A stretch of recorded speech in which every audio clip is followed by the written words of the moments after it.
कार्यक्रम के पुण्यार्जक हैं पिता श्री श्रीपाल शिवलाल शाह, मातु श्री गुणमाला श्रीपाल शाह एवं ज्येष्ठ भ्राता श्री सुदर्शन श्रीपाल शाह की पुण्य स्मृति में श्री धनंजय श्रीपाल शाह, जय श्री धनंजय शाह बारामती, हर्षल सौरभ पुत्र, मनीषा मयूरी स्नुषा, यशश्री पुत्री, मनीष दामाद, मधुरा रसिका आश्रय तन्मय आहान। ओम नमः सिद्धेभ्यो। पंच परमेष्टि भगवान की परम पूज्य आचार्य भगवंत गुरुवर विशुद्ध सागर जी मुनि महाराज जी की, परम पूज्य मुनि श्री सुप्रभ सागर जी महाराज जी की।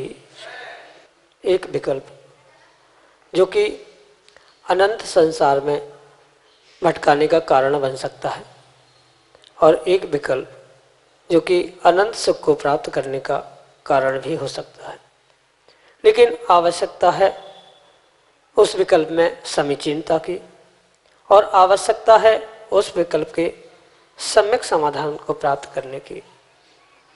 जहाँ उस समीचीन विकल्प का सम्यक समाधान प्राप्त होता है तो वही विकल्प अनंत सुख का कारण बन जाता है और उस सम्यक समाधान के अभाव में वही विकल्प अनंत संसार का कारण बनता रहा है। ऐसा वह कार्यकारी उपाय समीचीन विकल्पों का सम्यक समाधान, जिसके माध्यम से हम उस अनंत सुख को प्राप्त करने का पुरुषार्थ कर सकते हैं। देश देशांतर से अनेकानेक समीचीन विकल्प हम यहाँ प्रतिदिन प्राप्त हो रहे हैं और परम पूज्य मुनि श्री सुप्रभ सागर जी महाराज उनका आगमुक्त विदेशी से हम सबको सम्यक समाधान प्रदान कर रहे हैं। प्रारंभ करते हैं आज का सम्यक समाधान और आज का पहला विकल्प इंदौर मध्य प्रदेश से स्नेहा जैन परम पूज्य मुनि श्री के चरणों में बारंबार नमोस्तु निवेदित करते हुए अपना समीचीन विकल्प रख रहे हैं कि महाराज जी चारों कसायों तथा बैर के बारे में किस शास्त्र में वर्णन किया गया है एवं जब सुकुमाल मुनि ने ग्रस्त अवस्था में भाभी के पेट में पैर मार दिया था और भाभी ने अनंतानुबंधी कसाय से उसी बैर से पैर को खाने का बंद कर लिया था, फिर दोनों ग्रस्त अवस्था में देवर भाभी रहे तो दोनों ने बात की होगी या नहीं। जो अनंतानुबंधी कसाय बांधकर किसी जीव के प्राण लेने का बैर बांध लेता है वह धर्म करता है या नहीं, और उसको मरण के वेदना वेदना होती है क्या। हमारे समीचीन विकल्प का सम्यक समाधान करने की अनुकंपा करें। नमोस्तु महाराज जी, नमोस्तु। ओम नमः सिद्धम। परम पूज्य आचार्य भगवान गुरुवर विशुद्ध सागर जी महाराज जी के आचार्य भगवंत ग्रंथराज कषाय पहाड़ के निमित्त से उन चार कषाय, उनके जो 16 भेद है आदि के निमित्त से जीव के परिणामों का विशेष रूप से व्याख्यान करते हुए वर्णित करते हैं कि ये अनंतानुबंधी, अप्रत्याख्यानवर्णी, प्रत्याख्यानावर्णी या स्वंजलन, क्रोध, मान, माया, लोभ, इनके निमित्त से जीव किस किस प्रकार से परिणमन करता है, इन परिपूर्ण बातों का परिपूर्ण रूप से गणितीय तौर से सिद्धांतों का प्ररूपण आचार्य भगवंत उस कषाय पाहुड़ नाम के ग्रंथ में करते, जिस पर ही पुनः टीका आदि करते हुए वह जयधवला आदि ग्रंथ प्राप्त होते हैं।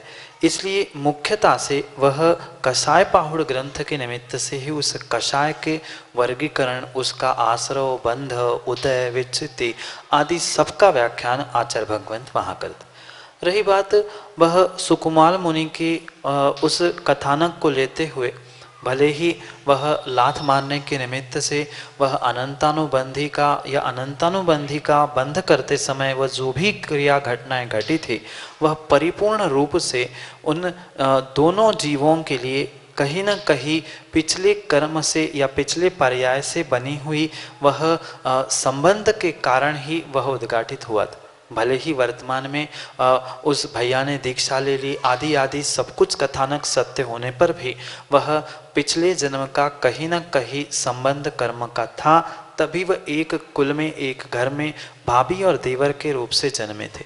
और जो कुछ भी वहाँ पर हुआ, लात मारना या अनादर रूप से वहाँ जो अनंतानुबंधी के निमित्त से जो पैर और कसाय बांध के रखी थी, वह नियम से अगली पर्याय में तो उदय में आई, पर इसका अर्थ ये नहीं होता कि मात्र उस पर्याय में, यानी जिस पर्याय में वो देवर भाभी थे, उस अनंतानुबंधी बैर का आश्रयबंध किया था, जरूरी नहीं है कि मात्र परिपूर्ण रूप से मौन रहते हुए ही वह घर में रहते हो, क्योंकि उसके विषय में कथानक में कोई भी विशेष व्याख्यान प्राप्त नहीं होता। पर फिर भी हम अनुमान से और बहुत सारे अन्य प्रमाणों से ये समझ सकते हैं कि वैर होने का मतलब ये नहीं है कि बिल्कुल ही संभाषण बंद हो जाए। कभी कभी देखने में आता है जो परस्पर वैरी है, या घर में भी जो सास बहू आदि है या भाई भाई भी है, दोनों में वैर भी है, भले ही अच्छी वार्ताएं नहीं होती हो, पर कहीं ना कहीं कटाक्ष रूप से, कहीं ना कहीं कषायों से युक्त होते हुए एक दूसरे को टॉन्ट कसना, एक दूसरे के लिए कुछ ना कुछ ऐसे वाक्यों का प्रयोग करना, ऐसा संभाषण होता ही रहता है। और कभी कभी दिखाने के लिए भी मुस्कुराते हुए, हंसते हुए एक दूसरे से बात भी कर सकते हैं, पर इसका मतलब ये नहीं है कि उनके पास अनंतानुबंधी नहीं थी। अनंतानुबंधी होने पर भी दिखावे के लिए जीव कुछ भी कर सकता है, या दिखावे के लिए भी नहीं, वह कषाय भी कषाय से युक्त होते हुए भी वह परस्पर में संभाषण कर सकते। इसलिए उस बात पर कोई विकल्प नहीं है। बात हो भी सकती है, नहीं भी हो सकती है, उसमें कोई विकल्प करने की आवश्यकता नहीं। पर जैसे अनंतानुबंधी बांधने के बाद जीव धर्म कर सकता है कि नहीं, इस पे विषय में भी हमें पहले धर्म को समझना आवश्यक है। हमने धर्म किसे माना? अगर कषाय की उपशमना को धर्म मान रहे हैं, उस चारित्र को धारण करने को धर्म मान रहे हैं, तो वो धर्म तो हो ही नहीं सकता। पर कथनचित देव पूजा या अन्य किसी धर्म की क्रियाओं को हम धर्म मान रहे हैं, तो उस धर्म की क्रियाओं को हम व्यवहार रूप से निभाने वाला, दिखाने वाला धर्म हो सकता है। उसमें कोई भी अंतर या कोई भी बदलाव नहीं हो सकता।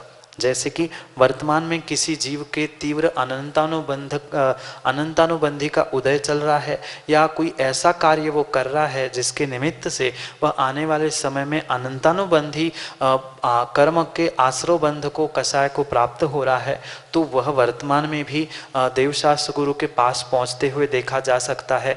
पूजा पाठ आदि व्यवहार क्रियाएं धर्म की करते हुए देखा जा सकता है। इसलिए बहिरंग परिणति से, धर्म आदि की परिणति से ये पहचाना जाना संभव नहीं है कि वह धर्मात्मा है, कि वह अनंतानुबंधी को प्राप्त होने वाला है, कि उसके अनंतानुबंधी का उदय चल रहा है। ये परिपूर्ण रूप से कर्मों की सत्ता, क्षय, क्षयोक्षम से निर्भर करता है, और उसका पक्का निर्णय केवल ही भगवान ही कर सकते हैं। अन्य कोई भी उसके विषय में सही सही कह नहीं सकता। इसलिए वह दिखावे का व्यवहार धर्म अनंतानुबंधी के उदय में भी, अनंतानुबंधी की सत्ता में भी कर सकता है। इसलिए चाहे वह भावी क्यों ना हो, वह धर्मात्मा बनकर धर्मात्मा दिखाने का प्रयास कर सकती है, उसमें भी कोई विकल्प नहीं। और रही बात जब अंतिम समय में, मरण समय में भी जरूरी नहीं है कि उस अनंतानुबंधी के निमित्त से वह कुछ वेदना, कष्ट, पीड़ा होके ही मृत्यु हो जाए, क्योंकि आयु कर्म का गणित भिन्न है। कषायों के जन्म निमित्त से जो उनका बंधा हुआ जो प्रकृति, प्रदेश, स्थिति, अनुभाग, ये बंध के जो भेद बताया है, वह सब कुछ उस कषाय और योग के निमित्त से होने वाला भिन्न विषय था। साथ साथ आयु कर्म के लिए जो 8 अपकर्षण काल थे, उस आयु के निमित्त से अंतिम मरण समय। इसलिए ऐसा सर्वथा कोई नियामक सिद्धांत नहीं है कि जिसने अनंतानुबंधी के उस कर्म को या कषाय को बांध के रखा है, जिसका उदय चल रहा है, जरूरी नहीं है कि मरण समय में बहुत वेदना से मर जाए, क्योंकि मात्र एक कर्म की सत्ता से व्यक्ति का, जीव का कोई भी कार्य सिद्ध नहीं होता। उन 8 कर्मों का लेखा जोखा कभी 19, 20, कभी पुण्य पाप, इन सब का तालमेल बनाकर ही वह प्रत्येक समय का परिणमन जीव के साथ होता है। इसलिए वह भी जरूरी नहीं है कि मरण समय में कुछ वेदना, कुछ पीड़ा होकर ही मृत्यु को प्राप्त कर ले। पर इसके विषय में और विस्तार से जानने के लिए आप उस कषाय पाहुड़ जैसे ग्रंथों को समझने का प्रयास करें। उसमें इसके विषय में आप और विस्तार से समझ सकते हैं। यही आपके लिए सम्यक समाधान। अगले समीचीन विकल्प के लिए हमारे सामने हैं बीना मध्य प्रदेश से श्रीमती पूनम अनूप जैन अपने समीचीन विकल्प के साथ। नमस्ते महर्षि। जीवन में संयम धारण करने का भाव तो जीव बना रहा है, परंतु असंयमी जीवन जीने के लिए उसके बाद भी अपने भावों की शुद्धता रख के वो कभी जीवन में मतलब संयम धारण कर पाएगा, या जीवन में कम से कम उसका समाधि मरण तो हो पाएगा? ऐसा संभव होगा? क्योंकि असंयम जीवन जी रहे हैं वो, और संयम लेने का भाव बहुत पहले से है, पर किसी अवस्था के कारण से वो नहीं कर पाया। माँ, ऐसा कहा गया है कि भावना भवनाशिनी और भावना भववर्धिनी।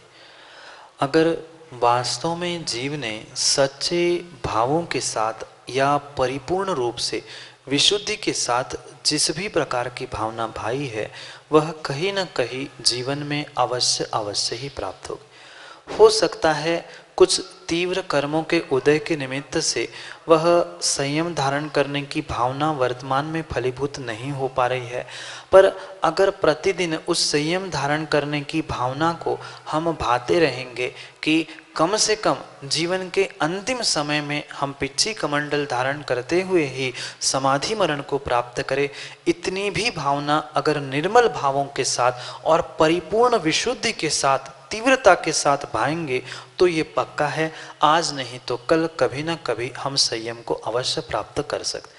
जरूरी नहीं है कि हम वर्तमान से ही संयमी बन जाए, या जरूरी नहीं है कि असंयमी कभी संयमी नहीं बन सकता, क्योंकि जब भी संयमी बनेगा, जब भी समाधि मरण को जीव प्राप्त होगा, तब कभी न कभी वह असंयमी था, वही असंयमी ही संयमी बनता है, क्योंकि कच्चा माल ही पक्का माल बनता है। कच्चा माल नहीं होगा तो पक्का माल नहीं बन सकता। मिथ्या दृष्टि ही सम्यक दृष्टि बनता है, असंयमी ही संयमी बनता है। पर जैसे वह सम्यक प्राप्त करने के लिए तीव्र पुरुषार्थ करना पड़ेगा, ऐसे ही चारित्र मोहनी कर्म पर हमें तीव्र तीव्र तीव्र पुरुषार्थ करना होगा। अगर बहुत अच्छी बात है हम बहुत बड़े महाव्रत अणुव्रत भी ग्रहण नहीं कर पा रहे हैं, तो कम से कम छोटे छोटे नियम जैसे रात्रि भोजन का, या जब हमें समय मिले उतने समय तक भोजन का त्याग कर सकते हैं, या पलंग पे कुछ नहीं खाएंगे। जैसी हमारी शक्ति है उस शक्ति के अनुसार हम एक एक बूंद भी अगर भर ले तो भी बूंद बूंद से घड़ा भर जाता है। ऐसे ही छोटे छोटे नियमों से, छोटे छोटे संयमों से हम अपने जीवन को संयमित कर सकते हैं। हाँ, पक्का वह व्रतिपना या गुणस्थान की वृद्धि उस व्रत प्रतिमा के उपरांत ही होगी, पर वहाँ तक पहुँचने के लिए हम पहली प्रतिमा का अभ्यास कर सकते हैं, या 5 अणुव्रतों का अभ्यास कर सकते हैं, कुछ शिक्षा व्रतों का अभ्यास कर सकते हैं, कुछ समय सामायिक कर सकते हैं, कभी कुछ रस त्याग करते हुए, तपस्या करते हुए अपनी परीक्षा कर सकते हैं।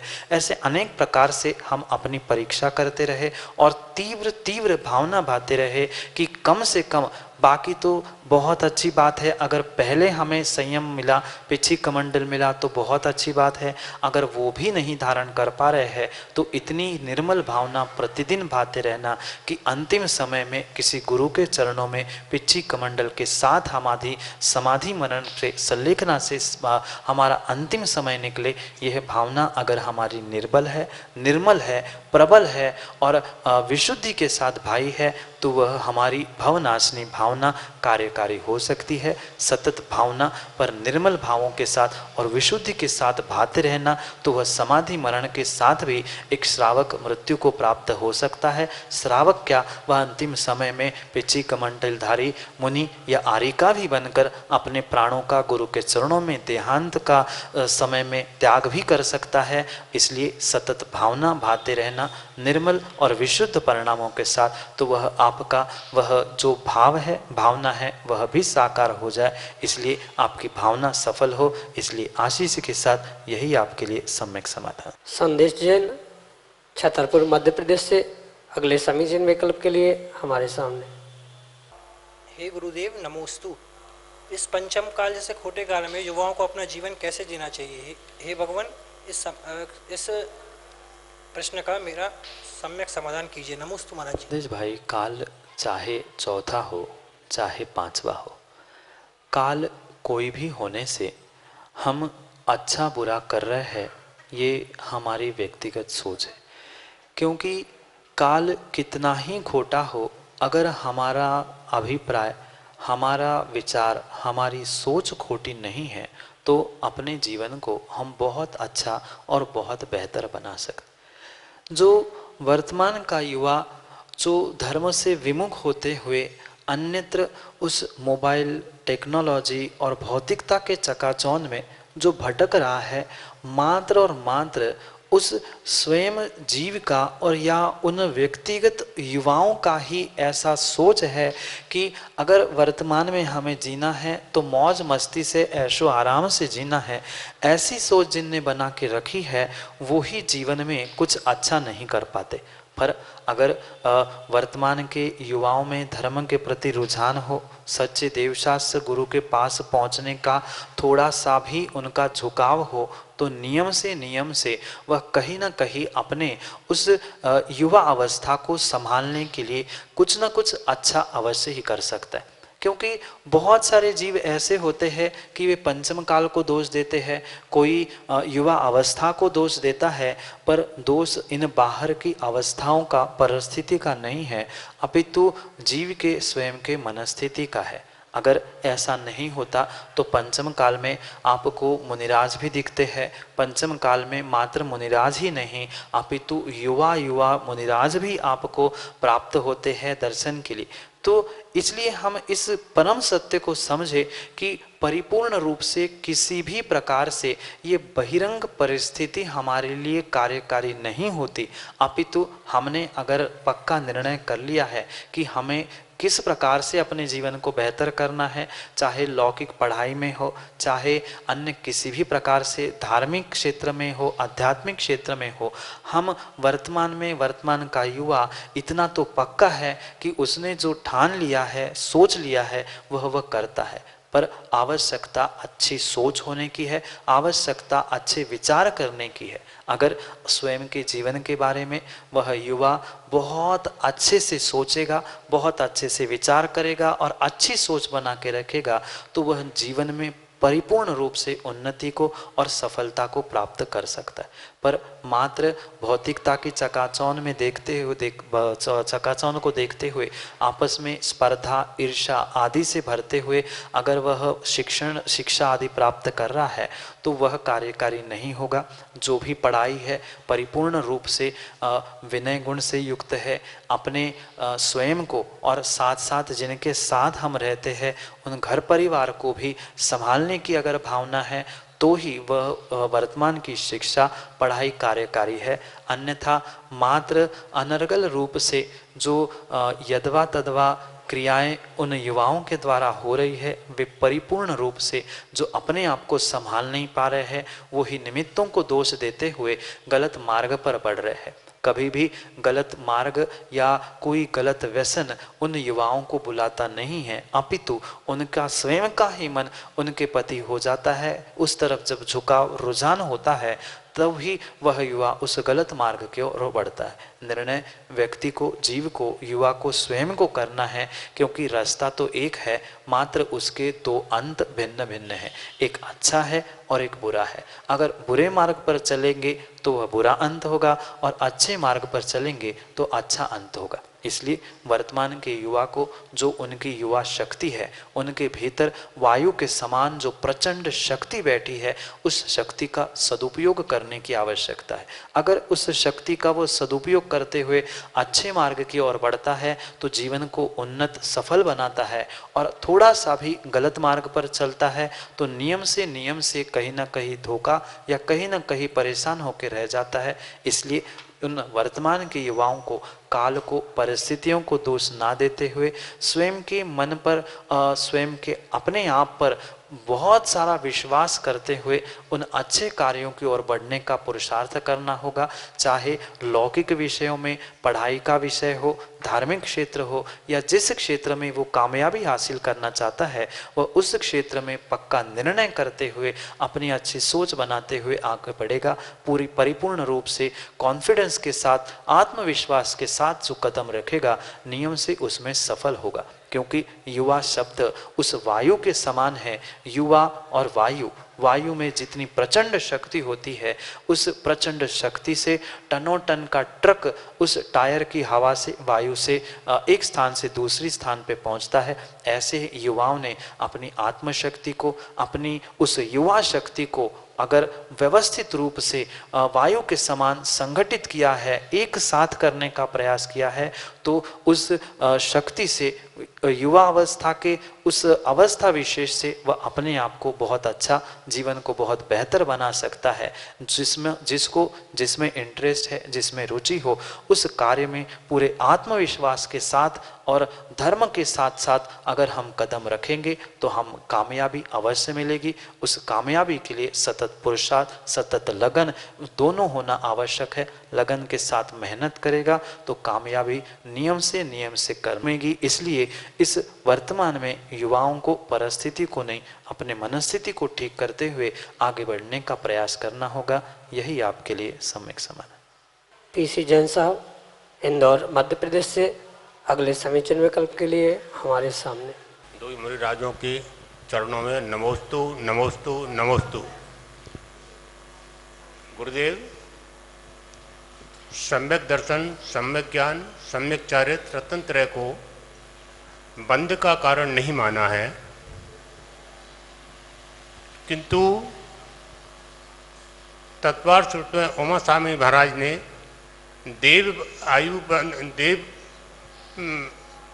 के बंध के लिए 2 सूत्र दिए हैं। उसमें सराग संयम, संयम संयम, काम निर्जरा, बाल तपंसी देवस्य एवं सम्यक्त चा।